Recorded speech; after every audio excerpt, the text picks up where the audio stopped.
జగన్మోహన్ రెడ్డి గారు చెప్తే నరికేస్తాం, చంపేస్తాం, పొడిచేస్తాం అని అంటున్నారంటే అసలు వాళ్ళు ఉన్మాదులా లేకపోతే ప్రజాస్వామ్యవాదులా? ఈ ప్రజలందరూ కూడా అర్థం చేసుకోవాల్సిన అవసరం ఉందని చెప్పేసి కూడా నేను మనవి చేస్తా ఉన్నాను.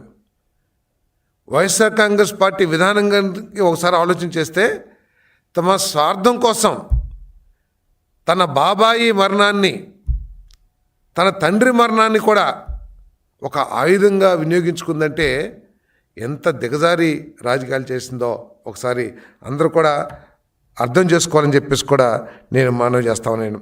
అందుకే నరుకుతాం, చంపుతాం, విధ్వంసం చేస్తాం అని చెప్తున్న పార్టీని గొడ్డల పార్టీ అని చెప్పేసి మేము అంటున్నామంటే వారి భాష కానివ్వండి అవన్నీ కూడా దాని మూలంగానే అంటున్నామని చెప్పేసి మీకు మనవి చేస్తా ఉన్నాను. వైసీపీ పార్టీ అసలు ఉగ్రవాదులు కూడా ఈ విధంగా మాట్లాడరేమో, అంతకంటే కూడా ఘోరంగా మాట్లాడుతామన్నారు.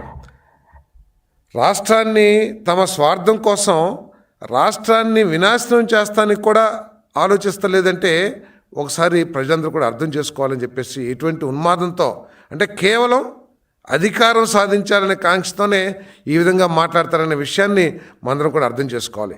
ఆత్మాహుతి దళం అనేది మనం కాశ్మీర్లో విధ్వంసాన్ని సృష్టించినప్పుడు అక్కడ చనిపోయిన వ్యక్తుల్ని, ఉగ్రవాదుల్ని కోట్ చేస్తూ ఆత్మాహుతి దళం అంటాం. కానీ ఇక్కడ ఆత్మాహుతి దళం అని చెప్పేసి జగన్మోహన్ రెడ్డి ఏది చెప్తే అది చేస్తామన్నారంటే అసలు వీళ్ళు ప్రజాస్వామ్యంలో ఉన్నారా లేకపోతే ఎక్కడున్నారని చెప్పేసి ఆలోచన చేస్తున్నాను నేను. ప్రజలందరూ కూడా ఆలోచించాలి.